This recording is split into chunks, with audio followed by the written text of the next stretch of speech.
Hi everybody, welcome to Bell's Book Stop. Well, welcome back. It's been a month, probably over a month since my last video. I'm really out of practice, so please bear with me if this feels like almost my first video. Yeah, I lost my memory card to my camera.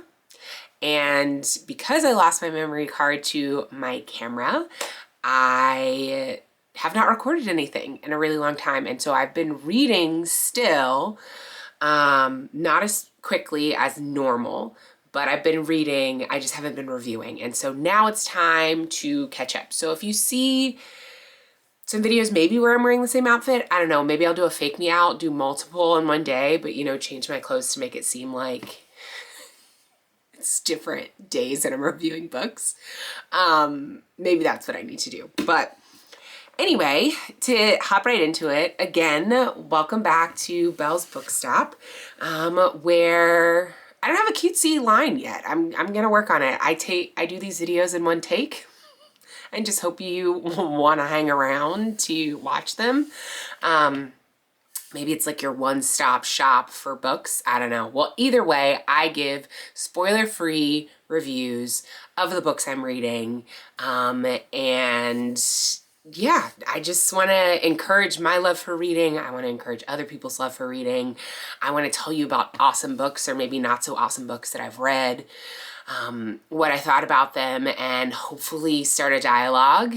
Unless I let you know, I will never ruin a book for you. That's really important to me. Maybe I'll do a different series where I do, you know, give my thoughts about some of the nitty-gritty details that you'll see in these books. I don't know, it depends. I think I have the big 3-0 subscribers, so if anybody is interested in me actually doing reviews that include spoilers, more than happy to accommodate. But I also just don't want to ruin anyone's experience with these books. So anyway, that is a super long intro. You don't even know what book I'm reading. I'm going to be reviewing today. Actually, you do because it's in the title, but I'm going to be reviewing Binti, the Complete Trilogy.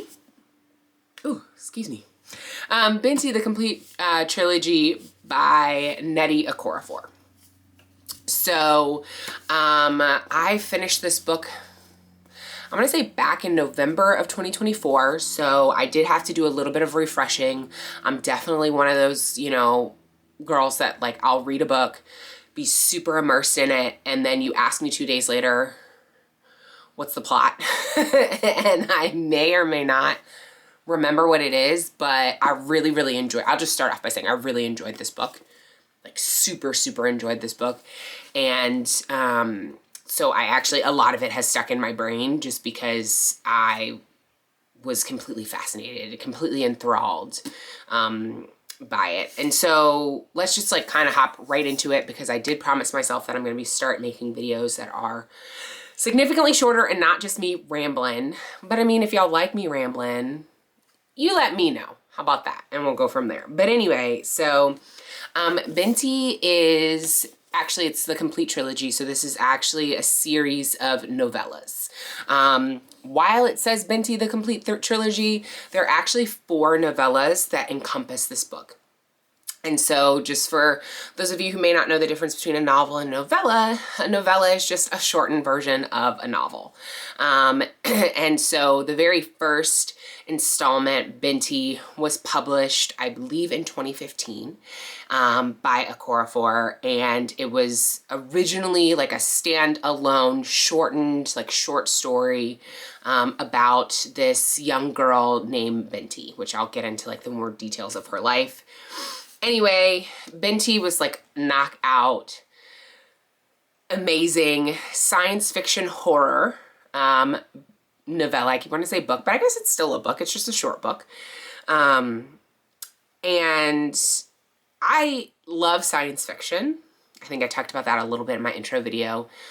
Not so much horror, because I'm a scaredy cat.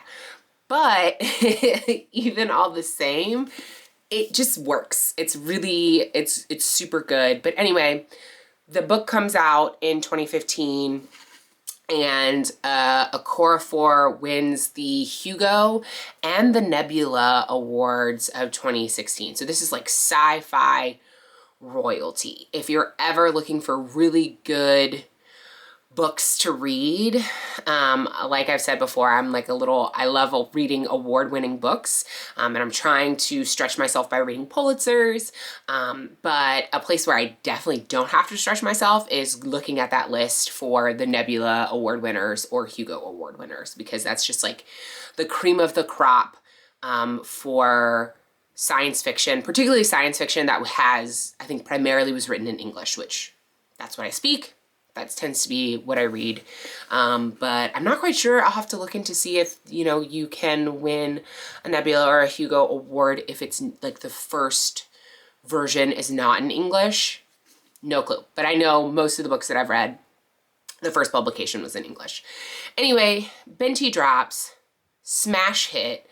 And Okorafor kind of writes about, because I think I've mentioned before, I can't read a book and just stay inside of the book. I want to know about the author. I want to know about sometimes their motivation after I've read it, or where, their ideas came from.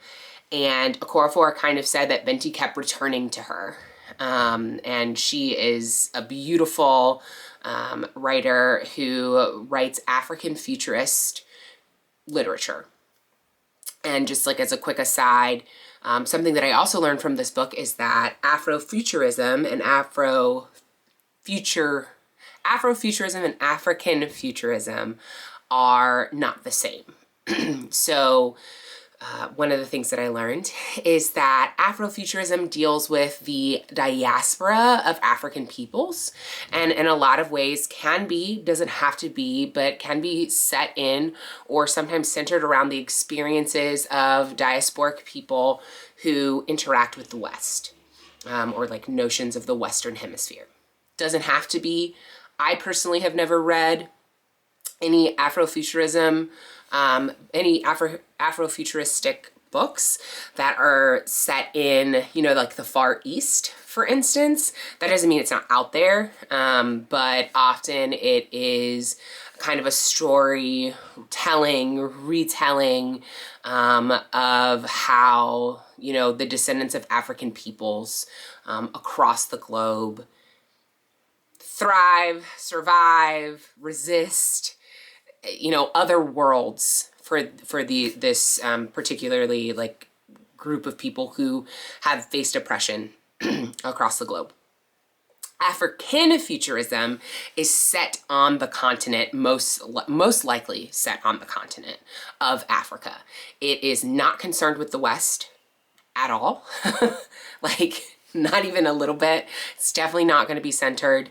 And it's thinking about a future for African people on the continent of Africa.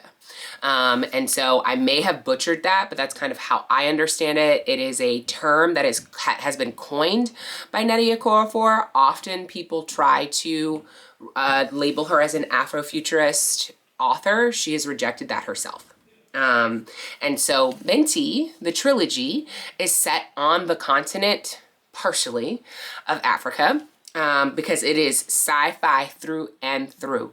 And what I will say is there's settings that are in Africa, and then there are settings that are just like not of this world, not on this planet, not on any planet that we've ever heard of, which is so cool and so exciting. And so not only do you see an incredible diversity within the characters of the book, the human characters, because Africa is the most diverse continent on the planet. And so that really comes through. Okorafor in this writing really pushes that diversity through, but also it's diverse in like, there are aliens everywhere and not many of them are the same. Many of them are completely, you can tell, of Okorafor's own imagination. And so that's really inventive and fun and takes you outside of yourself and makes you think about, the world and other worlds and in different ways, and really has you stretch your imagination alongside Okorafor, which is really, really exciting. So I took a huge detour there. Let's get back to the structure of the book. 4 novellas, even though it's called a trilogy. I think that initially there were 3 novellas that were written, and then Okorafor added a 4th one, like a bridging, something to bridge the stories a little bit better, or at least in her opinion, a little bit better. So there are actually 4 novellas in this book. So the first novella is Binti. The second one is Binti Sacred Fire, and that's the bridge. Then there is Binti Home, followed by Binti Night Masquerade. And so basically this story is all about this woman, this African woman, girl, she's 16. This African girl, specifically she's a Himba woman. And this is like another thing that took me outside of the book and had me do research that, the Himba people are a real population of people on our present day planet. They are currently from what I understand from my research, like a semi-nomadic ethnic group that are based in, I'm trying to remember, Namibia and southern Angola.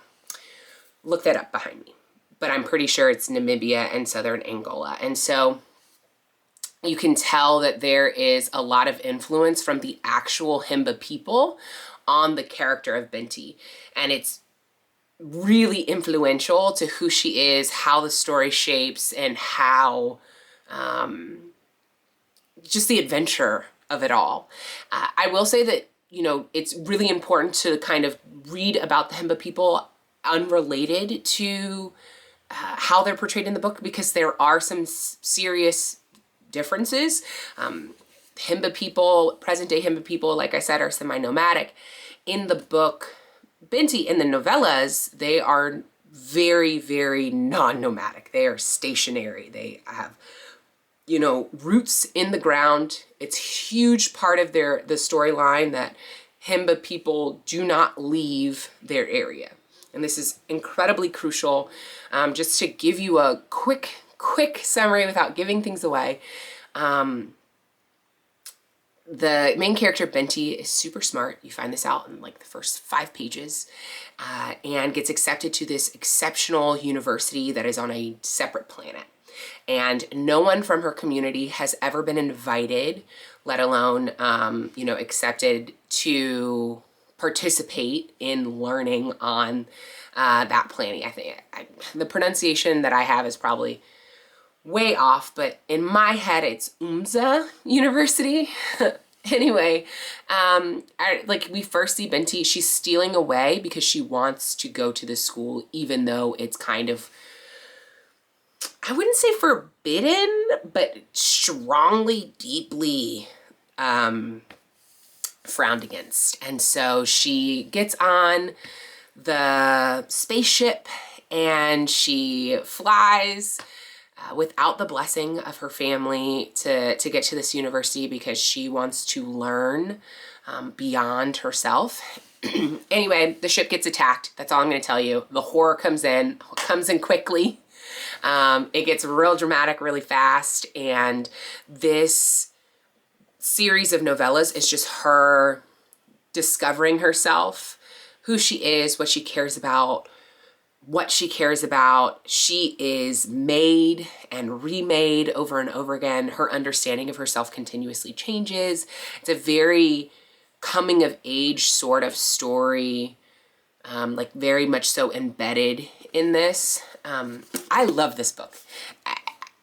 I'm very excited. Part of it is because, like I've said before, I'm not a big romance fan. There is a little romance in this book, but it's cute and it doesn't drive the plot, if you will. And I love science fiction that is driven by war and fighting and intricate, puzzle pieces and intellect, and not by does the cute boy think I'm cute. And that is not the driving force in this book. And so I was really able to kind of enjoy the little bit of romance that is put into the book, but it's really, at the end of the day, a book about self-discovery. It's a book about the joys of math. I am not a mathematician. I was actually a social studies teacher. And so to see how Okorafor has incorporated math into this is also really exciting. I really enjoyed it. I love reading books, just, you know, my own personal take about Black girls who are into math and are smart and are fighting for things that are bigger than them. I will say, you know, just because everything's not all perfect in this book, it's one of the things that I wasn't a big fan of is there's so much trauma that Binti goes through in this book. It happens so quickly. And I think part of that is due to the structure. They're novellas. Novellas are meant to be quick, to the point. You're not going to get a lot of flowery language. You're not going to get a lot of descriptors. You're not going to get a lot of insight out all the time. Because this book looks like a book, it's really easy to forget that these are 6 different distinct stories. 4 different distinct stories, almost the way we think of the Harry Potter books as distinct stories, except this is like the Harry Potter book, all 7 of them crammed into one. And so there's just some things that you're left wondering about. But also just what Binti goes through is so deeply traumatic. And it's just hard. And I was really tired by the end of it. Just like all of the trauma that Binti experienced as an African woman, as a Black woman, girl. I don't want to up her age. She is a child. It's just exhausting to watch a child have to experience this continuously. But even still, she's resilient. It's well worth the read. It's exciting. I think that this is a book that I'm going to come to again and again, or a series of novellas that I'm going to come back to again and again. You can read them as one novella piece and put them down and read things in between them, or you can read it like a whole book, almost like I did. I just felt like this was such a beautiful instance of world building, of fantasy building, of science fiction, I want to say that Binti incurs and experiences trauma, but her trauma is not based in her Blackness. And there's oftentimes in books, we don't get to see that. We don't get to see Black people, Black girls, Black boys, Black whomever, non-binary people, etc., experience trauma that is not related to their Blackness. And so it was just like something new, something fresh. I'm excited about it. I know that it came out in 2015 and here I am talking about it and oh my gosh, it's 2025, 10 years later. But it definitely stands up. It holds up. It's something that I would encourage you all to read. And so if you are looking for your first example or another example of really, really great African futurist, you know, writing, even if you don't care that it's African futurist, if you're just looking for some solid sci-fi horror, coming of age story, something to share with maybe the teen in your life, I say that as a fully grown woman. This is it. So hopefully you pick it up. If you've already read it or if you are reading it, let me know what you think in the comments. And hopefully you'll see another video from me. I think the next book on my list is actually very different. It's Huckleberry Finn. And so I'm excited to share that with y'all and get right back into filming. So thanks for joining me here at Bell's Book Stop, and I'll see you next time.